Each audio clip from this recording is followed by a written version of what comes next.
Hey, good afternoon, everybody. Welcome back. Um, it's been a long week. If you're like me, you're probably a little bit tired and you've been doing quite a bit. So I commend you for being here and for being present as always. I want to talk about the research design assignment momentarily before we get started. Let me take a look just really quickly at the syllabus and confirm something.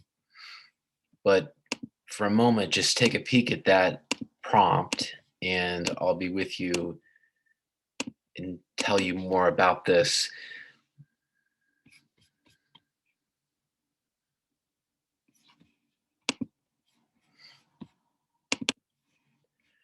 So, as you know,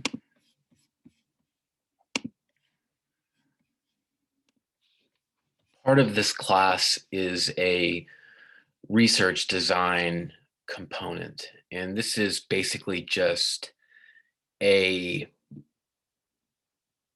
proposal or a research study that you propose that you could use to study a certain question. You're not actually conducting the research, you're just outlining a question. You are briefly addressing the existing literature. You're presenting a hypothesis, selecting the method, discussing the variables and the potential cases, and then the possible data sources. This is relatively surgical. So the assignment really involves forming a good question and then proposing a research study that you could use to examine that question. And the question needs to relate to the course content. So, this is a class about political behavior around the world, and we've focused on the behavior of voters as well as the behavior of parties. And we've covered a variety of different perspectives on voting behavior.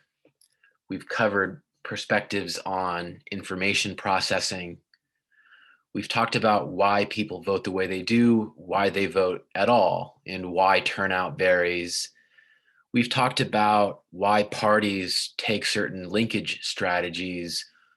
We've talked about why and how parties can vary and differ in terms of the types of strategies that they employ in attempting to build support. We've covered a lot of different topics. Your task is to identify a question that relates to any of these topics and that you could propose a research study that would be useful for examining the question. And so the prompt for this assignment is write a research design of between 8 and 10 double-spaced pages, roughly 2,000 to 2,500 words, not including references. Focus on a question related to the course and how you could study it.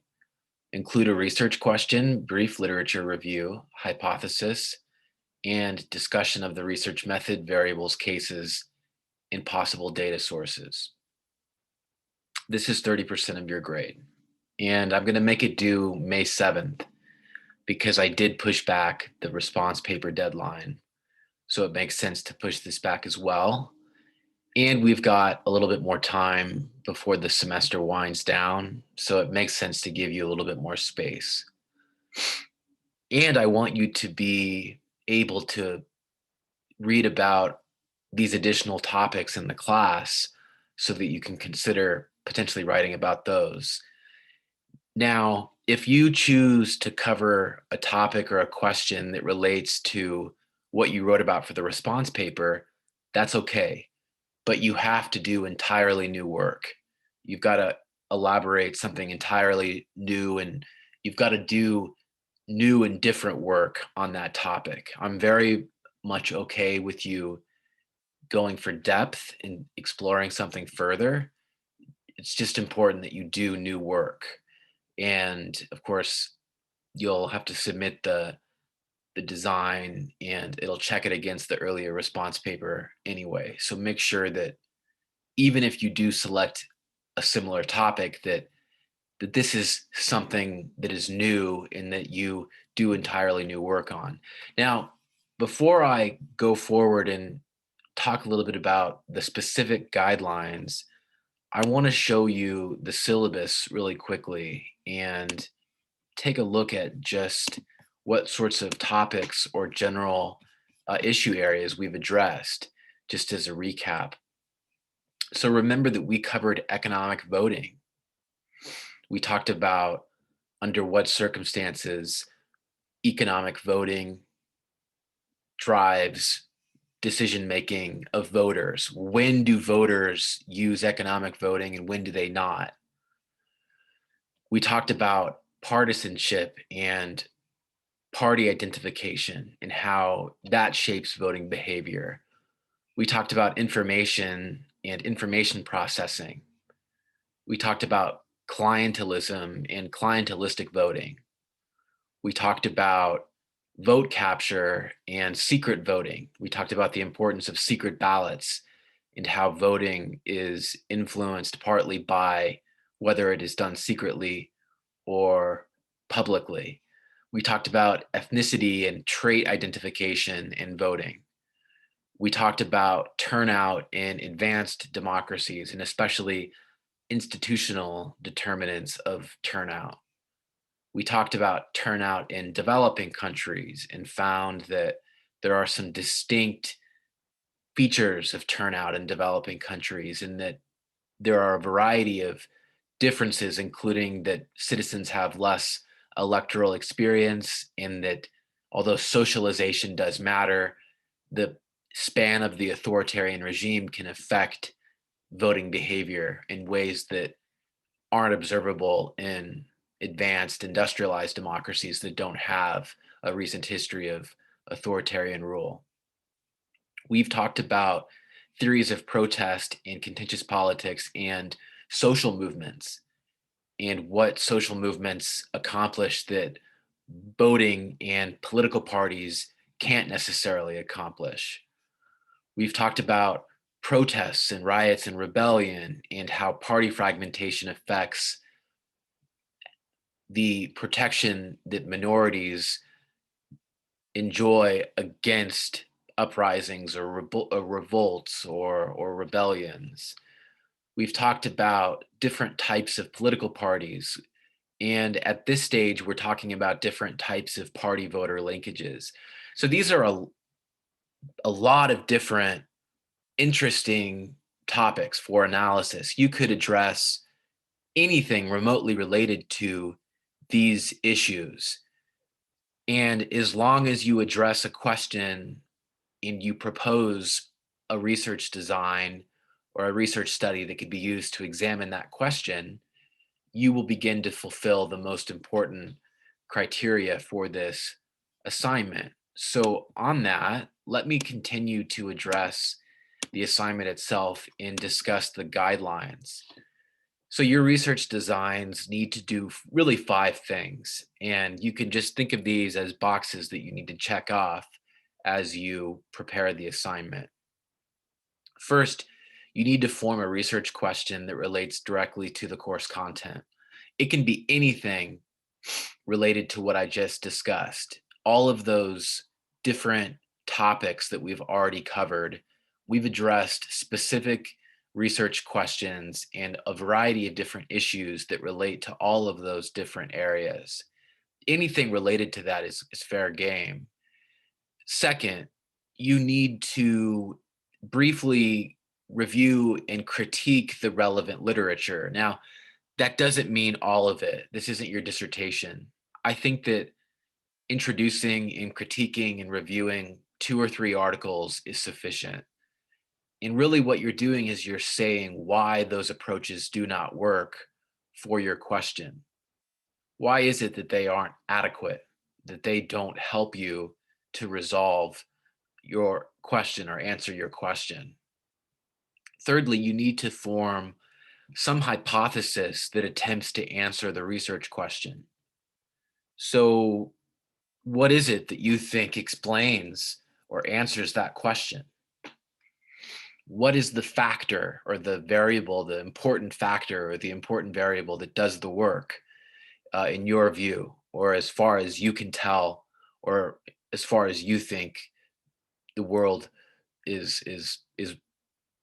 governed by? And then fourth, you want to discuss the research method variables in cases. So these are those comparative methods that I taught you. The method of difference, the method of similarity, the method of, of agreement, I should say. Of course, you don't have to propose the use of those methods if you don't want to. You can propose using a large N statistical analysis or some, larger, more quantitative approach. That would be completely fine. It's up to you how you would like to propose studying your chosen question. After that, you need to identify and just specify, what are the variables? So what is the dependent variable? And that's going to be that outcome of interest that we already studied, or that relates or that is the issue of interest in your question. So if you're studying economic voting or partisan voting, you're going to be interested in the variables that are used to study those questions. And that will take you back to those lectures that we did for those issues.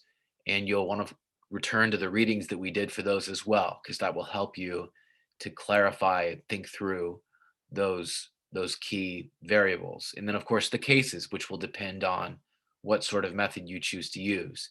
If you're using a comparative design with a few cases, you'll maybe want to suggest what those cases are. If it's a large N analysis that's quantitative in scope, you don't need to say what the cases are. Just say, I'm looking at all the countries of the world, or, these countries across these years, etc. And then finally, you want to talk about what sources of data you could use to answer the question. And this is, of course, really you're thinking about those possible sources of data. You don't have to have the data. You're not doing the research. You're just thinking about a potential approach to answering and studying that chosen question that you decide that you want to focus on. Alex says, can we use outside sources? I think that you almost certainly need to use outside sources, because in this class, although we cover a great deal of literature in a range of different questions, we don't read all of the literature or even much of it in any of those different areas.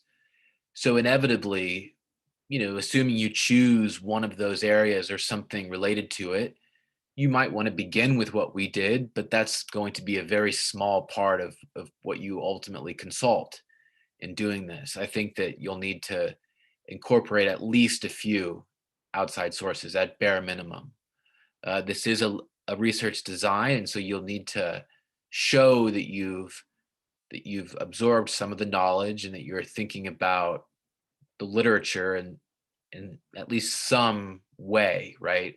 We're always doing literature reviews. We always have to situate our question and our approach and our study or our proposed study in the existing literature, because that's how others understand the importance and the method and the purpose of the study by virtue of its relation to existing work.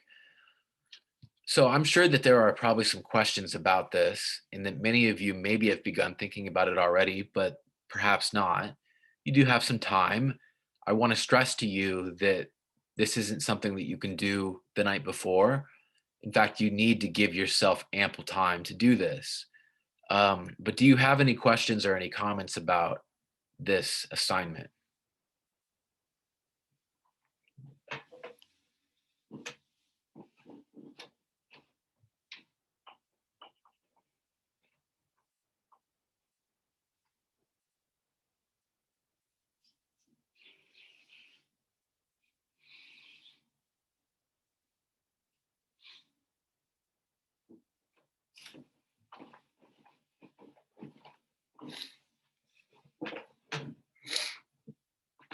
Does everyone know what they want to write about?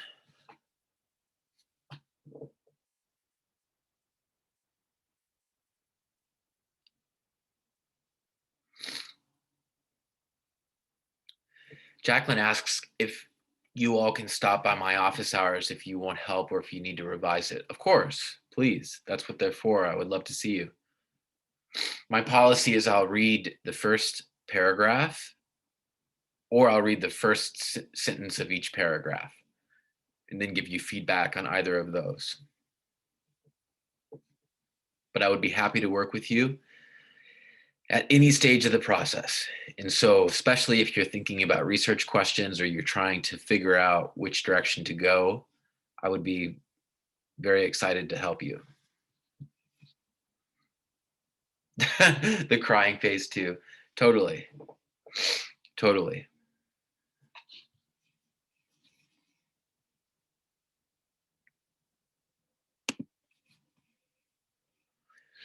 So undoubtedly you'll have more questions as we go along, and I want to encourage you to just reach out to me and ask and come get some help. I'll I'll be available. And so Arlene has asked, do we need to use readings in addition to other sources?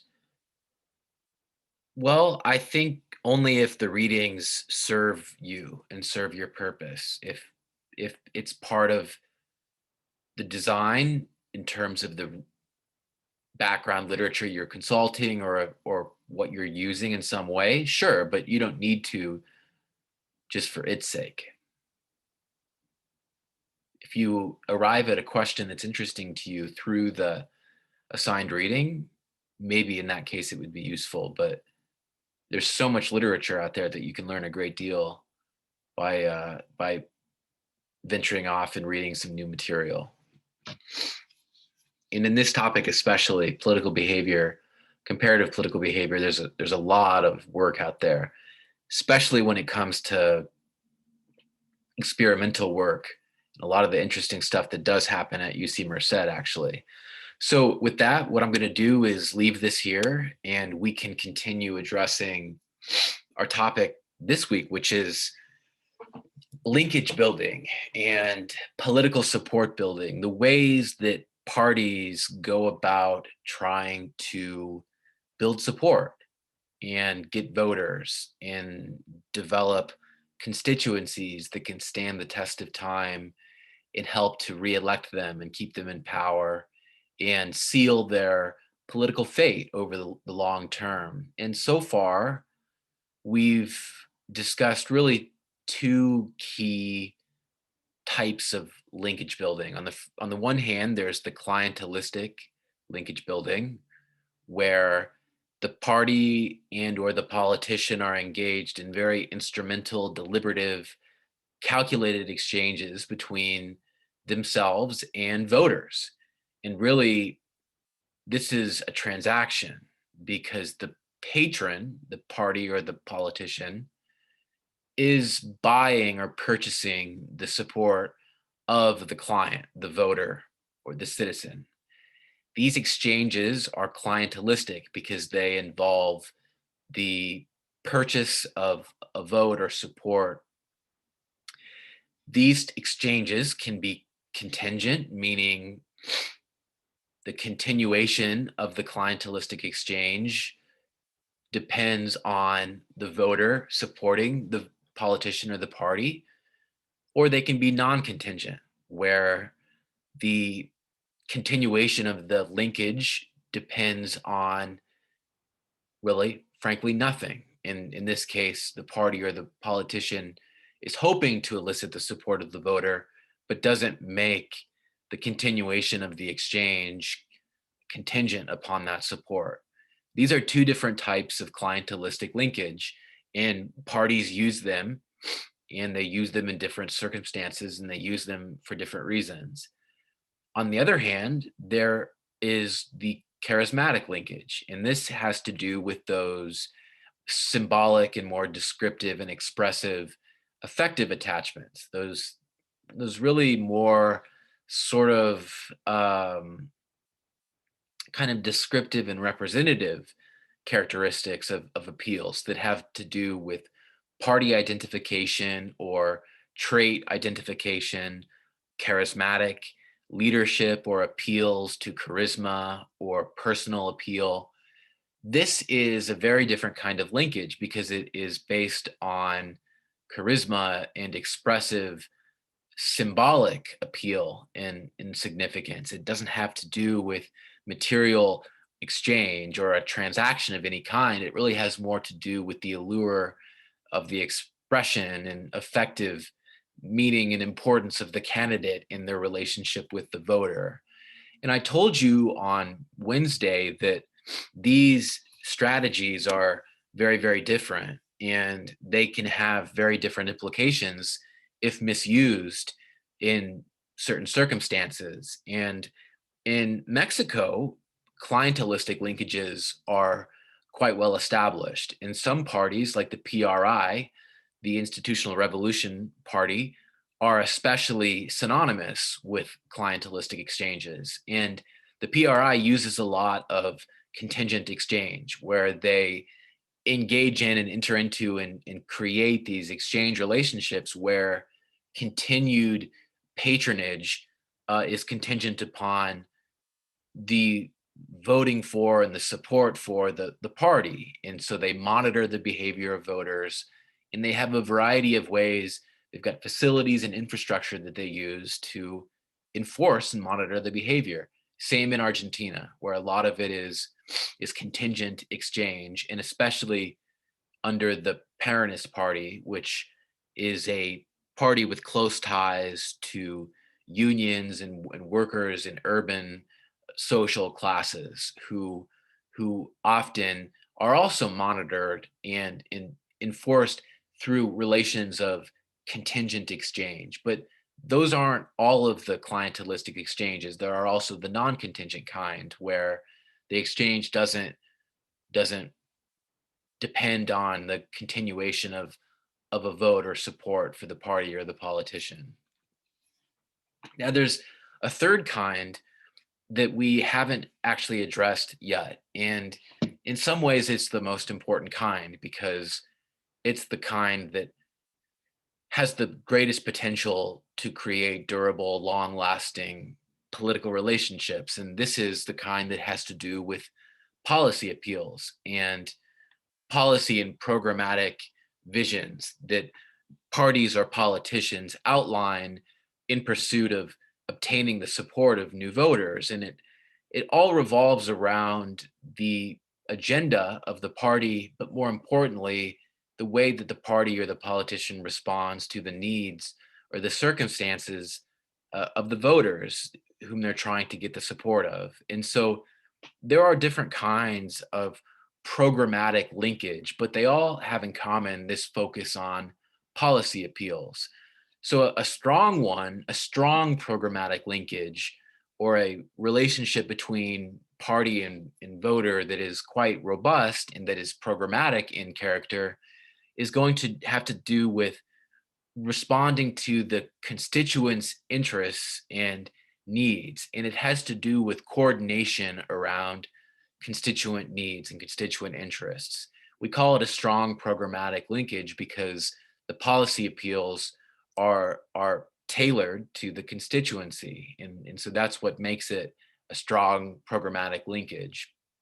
A weak programmatic linkage is going to be different because it's more to do with the electoral professional agenda dimension of political campaigning, and the appeals might be less long term, but they're still supposed to be responsive, at least in some sense, to the needs of the constituency.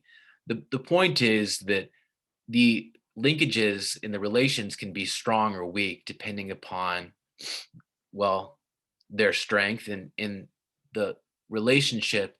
And then that difference will affect whether the appeals are largely constituency coordinating or electoral professional.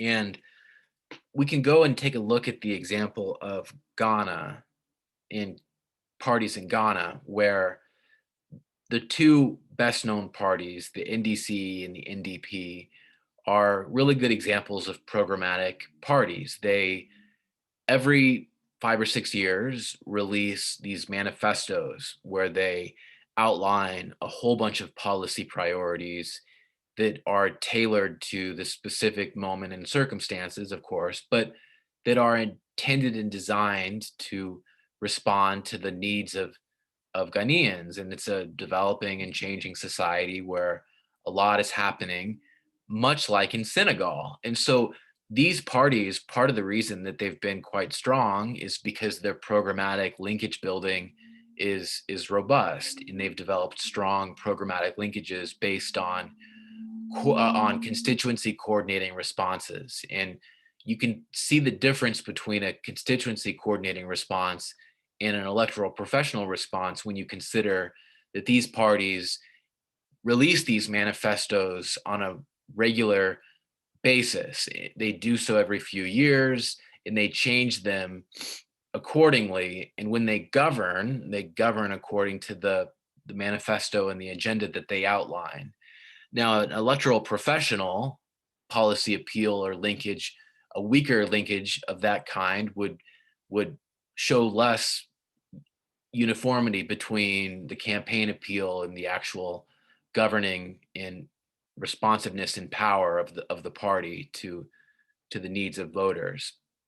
So in Ghana, there are these strong programmatic linkages between the NDC and the NDP, the new Patriotic Party and the new Democratic Coalition, if I'm not mistaken. And in the most recent manifesto of the NDC, John Mahama, who is the party leader and really the party builder, promises Ghanaians 1 million jobs, legalization of Okada. I don't know what Okada is. I think it might be just like a psychoactive substance or something, maybe that could be legalized. I'm not sure. But the point is, these manifestos are relatively specific, and they have to do with specific policy appeals that don't relate to trait description or attachments or party attachments, and really have more to do with the needs of Ghanaians. And so here's a still from a live shot from the 2020 manifesto launch of the NDC, where they not only put out a message stressing a need for jobs and prosperity and more, but they also stressed adherence to distancing guidelines, social distancing, and the need for careful precautions around COVID and the pandemic. The whole point of the manifesto and the launch is to illustrate and exhibit the party's appeal to the programmatic needs and in demands of Ghanaians, people who need jobs and who need services and who need protection from COVID. And this is the nature of a programmatic appeal. It's very different than a charismatic or a clientelistic appeal, which don't have virtually anything to do with policy. A programmatic appeal, by definition, is policy based. And a programmatic appeal, as I've mentioned, can be distinguished based on whether it's a strong or a weak linkage. And those weaker ones are going to be electoral, professional, or campaign appeals, whereas those constituency coordinating appeals are going to be more associated with governance.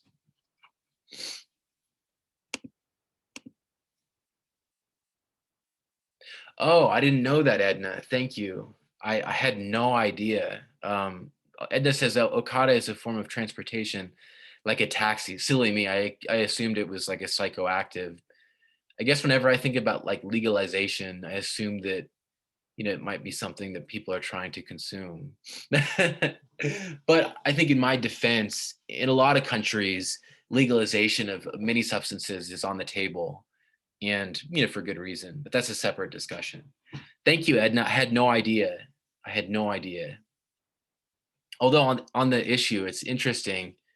In a lot of countries, there's a lot of debate in discourse around taxi services versus Uber, and which ones are legal and not, and whether Uber is allowed more or less, because the taxis often have a monopoly on the domestic market and they don't want to allow Uber in.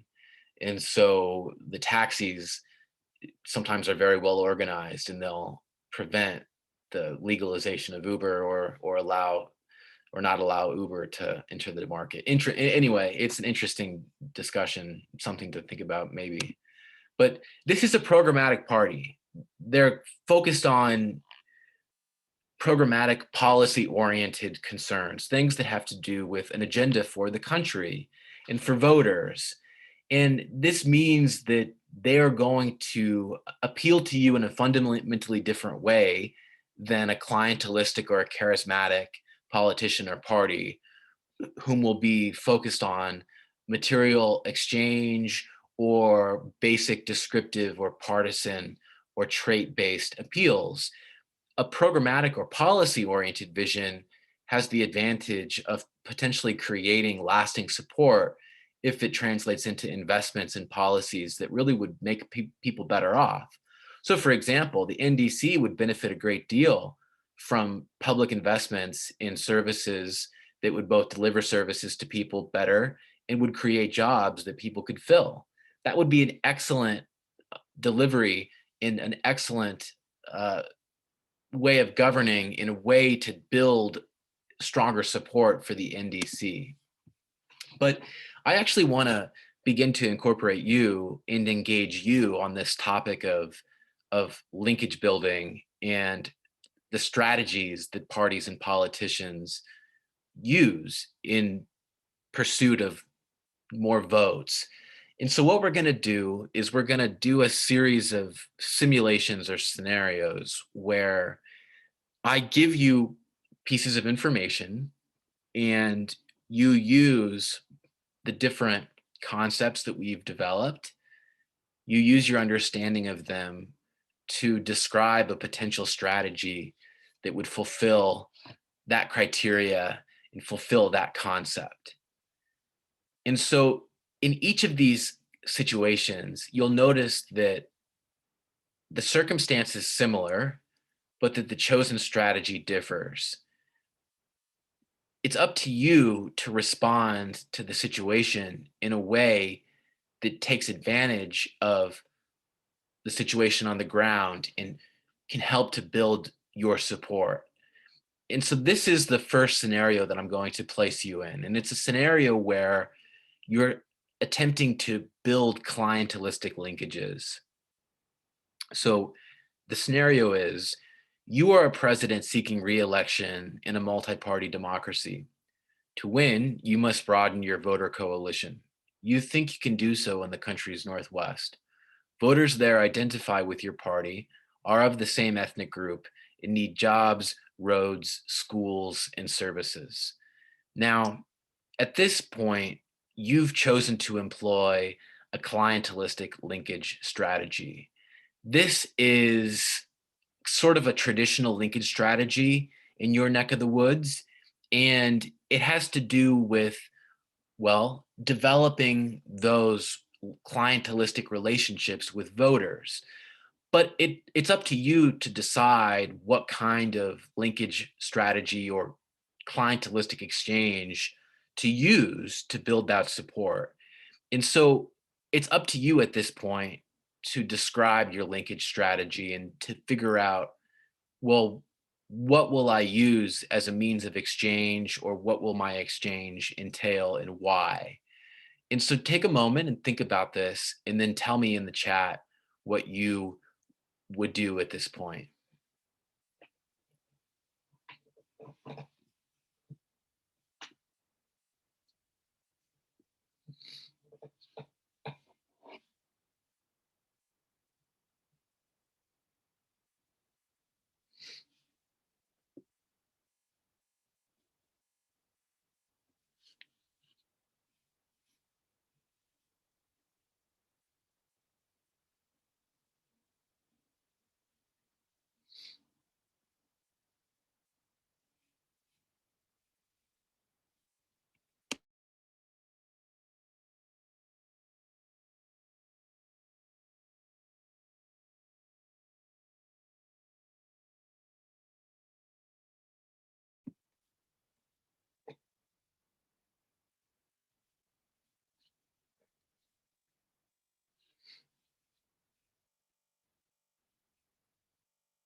Keep it coming, everybody. We're already getting some interesting input.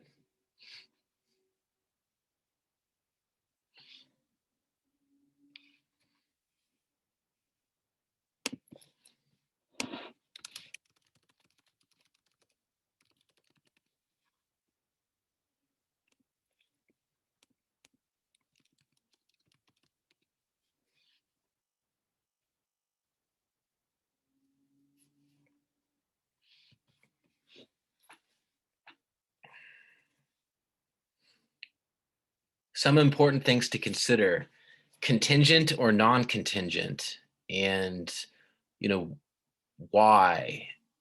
It might be effective to use a contingent linkage strategy or clientelistic strategy, but that might depend on some other factor too. And I would be curious to see if you have any idea about what that factor could be.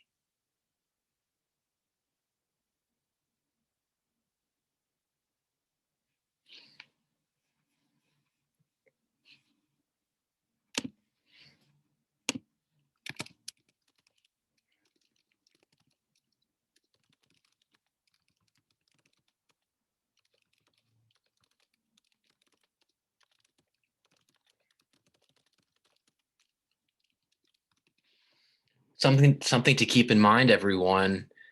Remember that a clientelistic strategy needs to involve private benefits. That is to say, within group benefits. These aren't public benefits or services that you're providing. You're engaged in what is essentially a private exchange with voters of a certain group or stripe. And that private exchange involves giving them something in return for their vote, or in return potentially for their vote. Now it's up to you whether you want it to be contingent or non-contingent.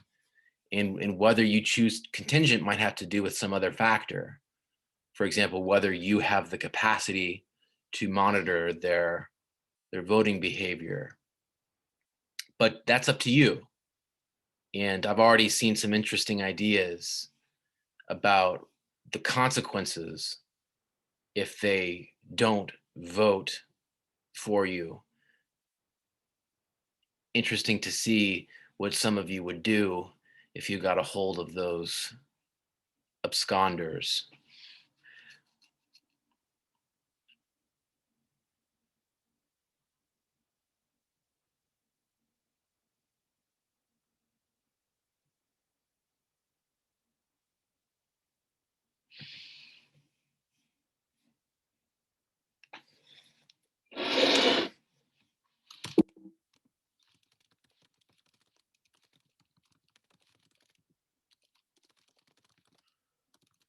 One of the challenges of non-contingent strategies is that you can't ensure that they'll vote for you. And in that case, you've got to hope that you can elicit their support. But if you aren't able to monitor and enforce their behavior, well, the strategy might not serve you well ultimately. On the other hand, monitoring and enforcing their behavior can be very costly, and it could be a Pyrrhic victory if you're able to monitor and enforce their behavior, but you can't do so in the case of enough voters to actually win, right? So this is why it's important for parties to develop facilities that are capable of serving as party infrastructure or monitoring facilities for this sort of thing. Now, remember the voting, the videos I showed you of the PRI building in Mexico, where voters literally go there, and there's a process that the party set up to essentially track and involve and monitor the behavior of the voter. And it's quite interesting to consider that this is the model. This is how the party functions and operates. They don't necessarily campaign exclusively on programmatic or policy oriented appeals. In fact, in the case of these rural and often quite poor voters, it's a clientelistic exchange, and that's it.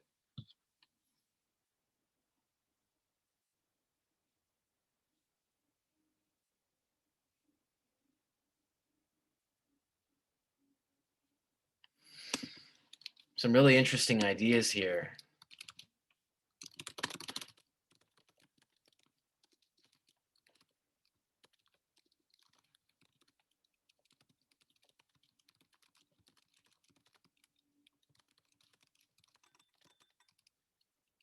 As a reminder, everyone, if it's a public good or a service that you're providing to everyone through a public program, that's not a clientelistic exchange. That's more of an example of a programmatic exchange or a programmatic strategy. A clientelistic strategy involves within group benefits, private benefits that don't make their way through. Well, this is the way we've been understanding them.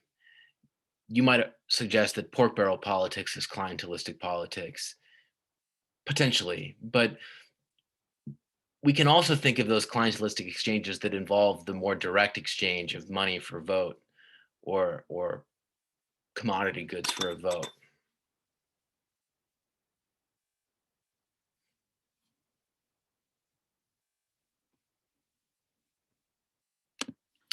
So as many of you have pointed out, you could do a lot of different things here. If you're going with a clientelistic strategy, what you fundamentally need to do is offer or provide some good or some amount of money in return for the vote or the support of the voter. And it's up to you if you want to give them money or food or drugs or beer, if you want to give them a job, if you want to give them um, vouchers, who knows, right? You could give them whatever you want to give them. The key is though that it would need to be within group private benefits that are really intended to purchase the support of the voter. And not everyone is enjoying these by definition. They're not public goods. They are part of a clientelistic exchange. And the choice for you is whether or not it is a contingent strategy or a non-contingent strategy. Contingent would mean that you only continue to buy their vote or support them materially if they vote with you and support you, and you monitor their behavior to that effect. Now, Ishan had an interesting example. He said what you would do is you would kill a few birds with one stone, essentially, by giving the adults jobs in a school that you build for this purpose. And then you use the school to monitor their voting behavior. And if they step out of line and stop supporting you, you fire them. And I thought that was just fantastically creative, because how about that? You're satisfying a whole number of different needs simultaneously and imperiling the lives of youngsters, adults, income, and hopefully you'll get the vote, right? I'm being a little cynical, but this is, the nature of clientelistic exchange, isn't it? This is the nature of these exchanges. So we shouldn't shy away from the real reality of this kind of linkage building. This is the nature of clientelistic linkage building. As you can see, it's not a very, well, how should we say this? The implications for democracy are quite dire when it's reduced to this sort of clientelistic exchange, because what is the quality or the value of the accountability that results from that? Can we exert any control over politicians when we are in this relationship with them where they purchase our vote, and then potentially hold us hostage or hold our job over our head if we don't continue to vote for them in that way? My point is just to say that the clientelistic exchanges are are very different than, say, charismatic exchanges or especially programmatic exchanges.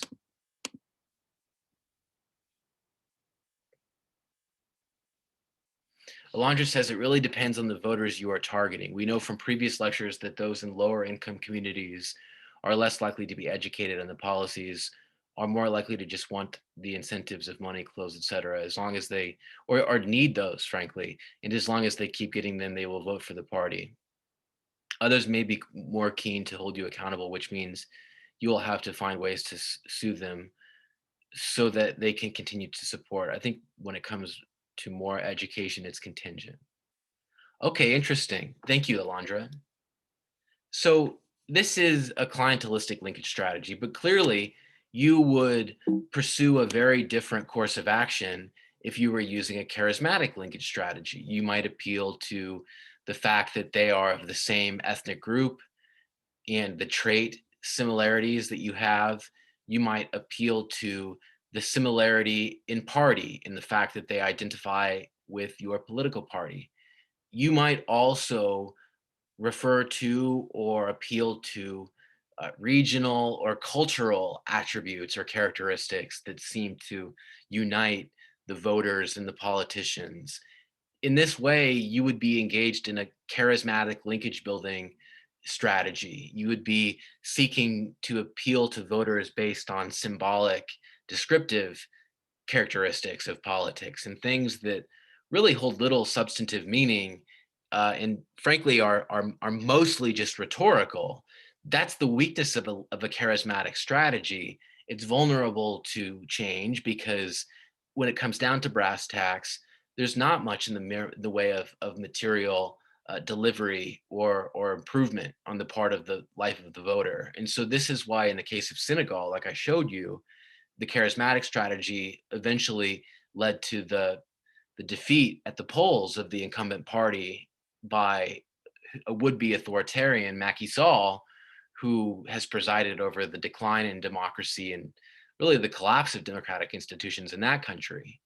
Listen, everybody, we're out of time. We will have a little bit more to say about this on Monday, but we will begin a new unit next week. For now, I'll let you go. I hope you have a lovely weekend, and I will see you on Monday.